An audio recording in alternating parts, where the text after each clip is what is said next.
It's the morning show. It's week 2 of the vlog, and I am on my way to the radio station where we're gonna take another ride on the Rhett roller coaster. Ooh.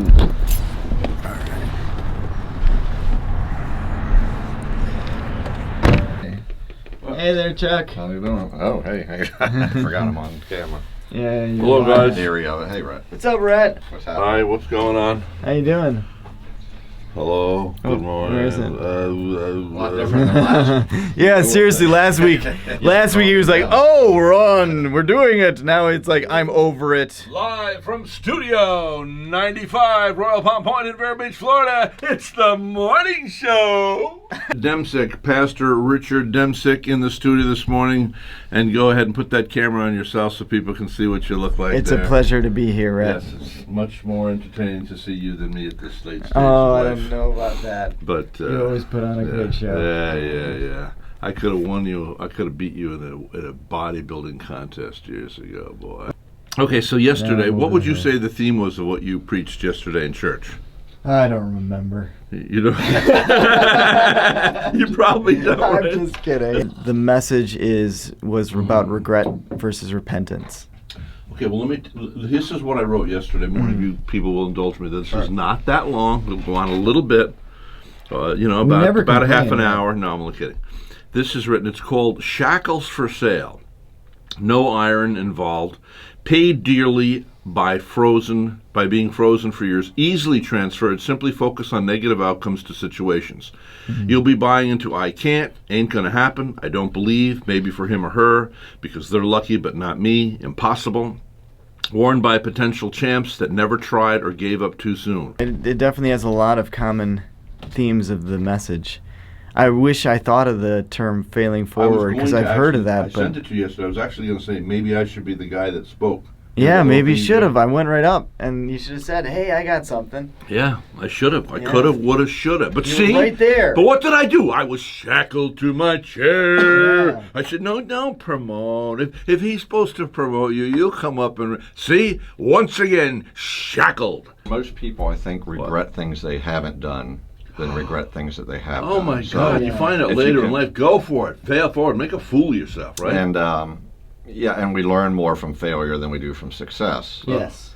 So, Well, Bob Dylan said, "There's no success like failure, and failure's no success at all." I remember everybody had somebody back in school days. I remember he was a liar, like the kid that says, I inherited $6 million, but they have it in a trust fund for me, and I mean, just all kinds of stuff. Mm-hmm. And what happens is, this is why it's so dangerous to ever lie, because if you lie once, you kind of get away with it. You guys want to do a test? What? Yeah. Okay.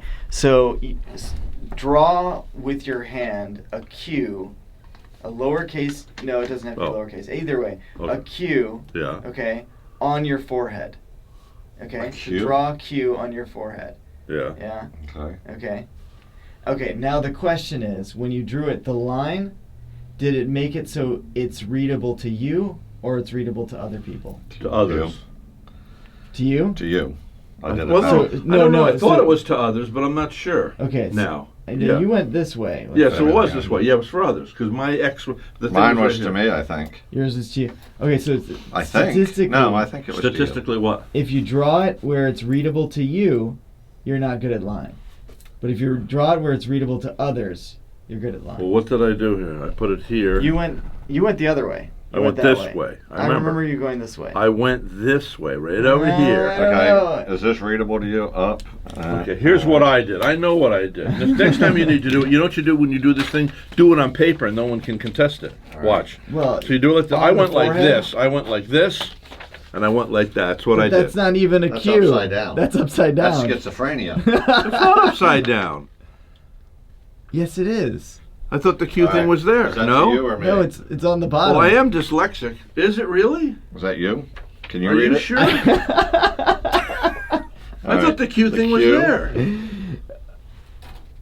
I can't tell what that is. All right, let me go up here.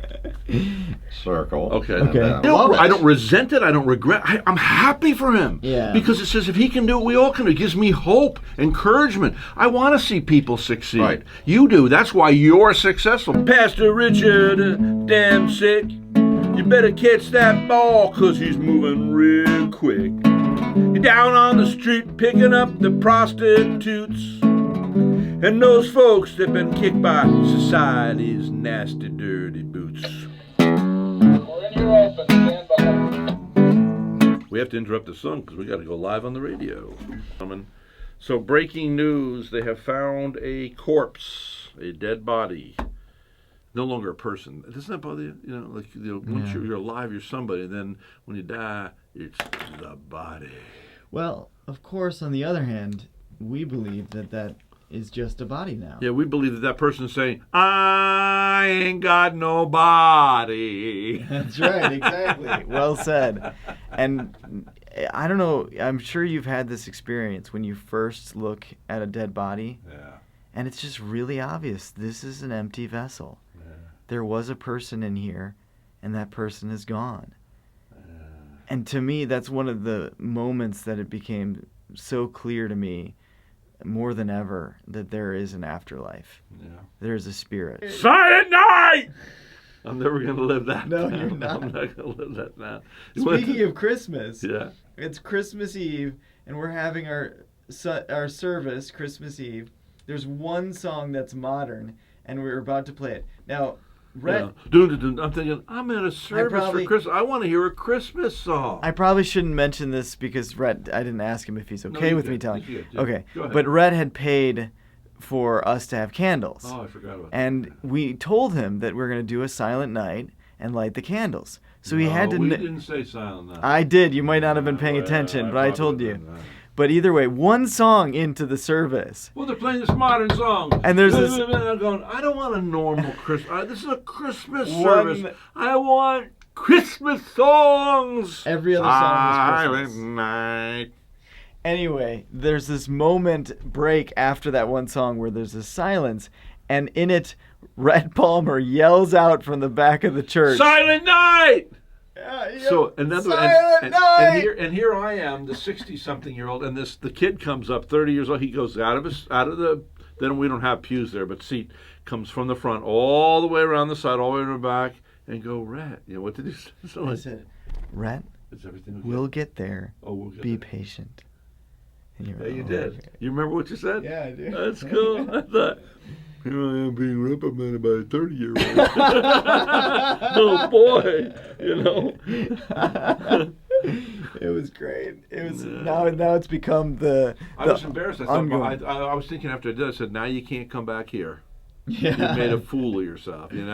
But that's the thing. We're all family here, so we all make fools of ourselves. I guess Fred is having me do the interviews now, so we'll see how that goes. Your friend exactly?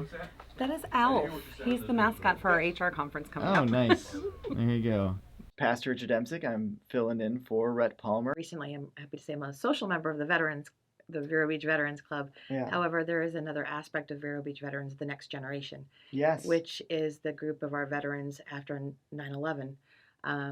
And the whole goal of the club and of Next Gen is to provide that camaraderie outside of the active military life and continue to support. I know they have monthly PTSD support group meetings as well. They're looking to build a Iraq-Afghanistan Veterans Memorial on Veterans Memorial Island sanctuary there, and from what I understand, the positioning of it is going to be in a place where you have to walk by all the other memorials. Yeah, absolutely. So, for example, I believe like the Korean memorial is one that's very, very small, so sometimes it goes unnoticed. So, in order to go see the new memorial, you'd have to walk by and really pay homage and respect to the other memorials along the way.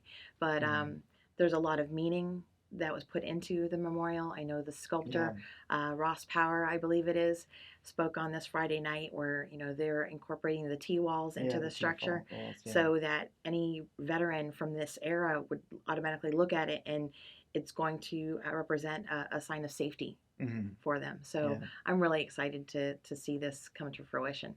Yeah, it's beautiful. And I love some of their creative ideas.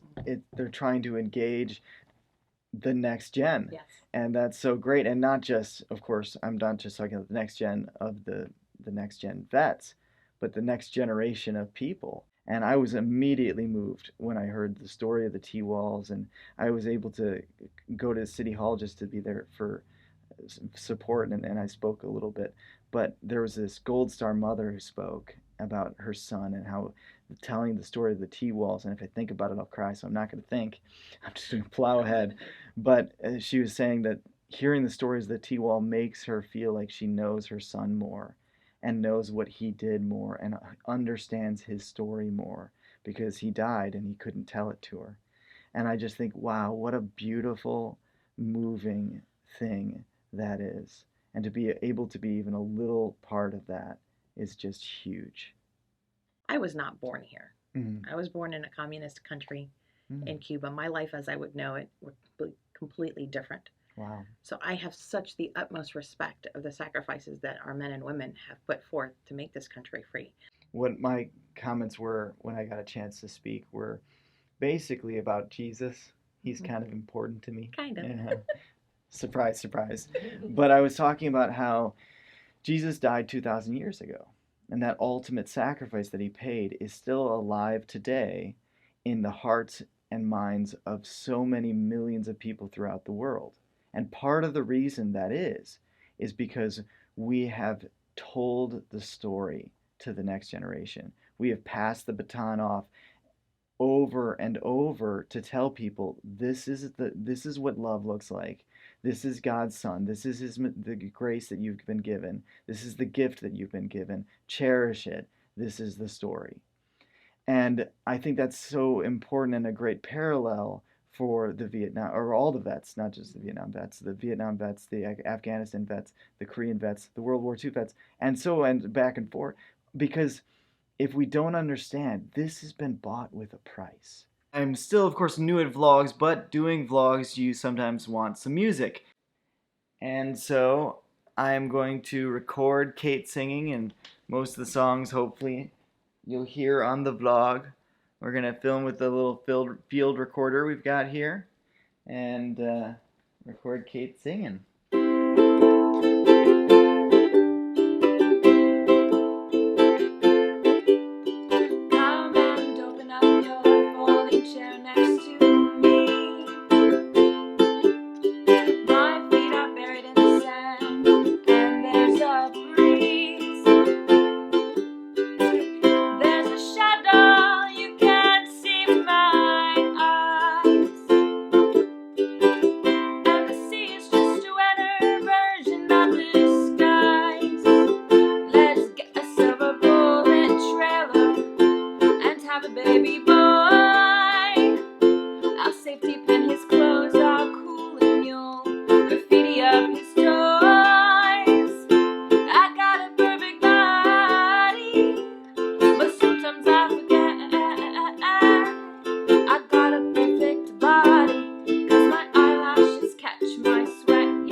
It was bound to happen eventually. My wife is telling me to leave. She's throwing my shoes down at the stairs and she's kicking me out. So I'm gonna be staying at my parents' house for the week, I guess. I don't really know exactly how long. She's not actually kicking me out for good. What? I don't understand.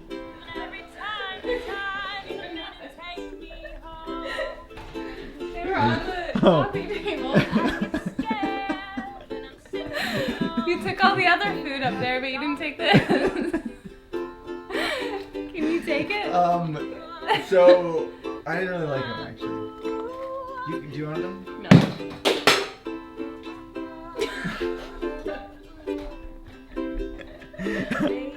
What add insult to injury?